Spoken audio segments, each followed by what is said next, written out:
ফ্রিজে থাকা সবজি দিয়েই এই রেসিপিটা তৈরি হয়ে যায়, কিন্তু খেতে অসাধারণ। মাছ মাংসকেও মাত দিয়ে দেবে। তো চলো সঙ্গে থেকে দেখে নাও।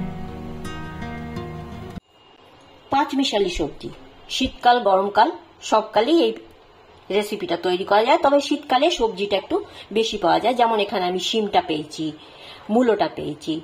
ফ্রিজে বেঁচে থাকা সব রকম সবজি হয়তো একটা দুটো অনেক সময় আমাদের বেঁচে যায়, সেই দিয়েই তৈরি হয় পাঁচমিশালি সবজি। এটা রুটি, পরোটা, ভাত সবের সাথে এটা অসাধারণ লাগে, আর রান্না করতে অতি সহজ।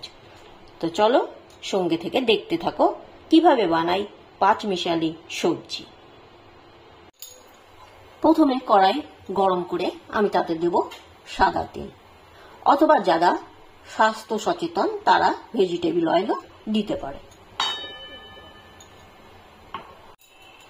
তেলটা গরম হয়ে আসলে আমি দেব 5 ফোড়ন।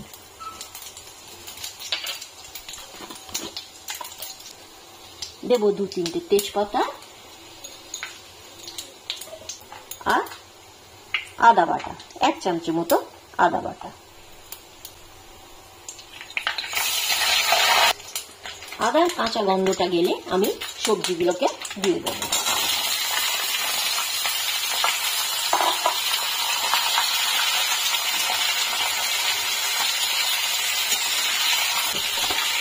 শীতকালে কিছু সবজি, গরমকালে কিছু সবজি মিলিয়ে আমি এটা করছি।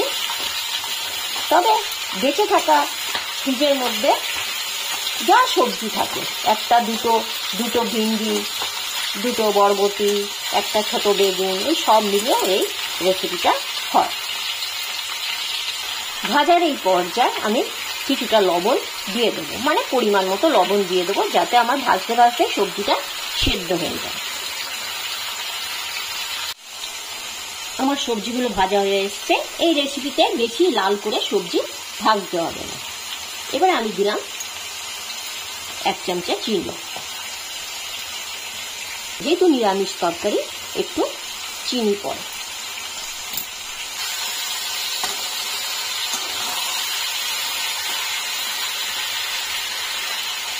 এবার আমি এর মধ্যে দিয়ে দেবো গরম জল।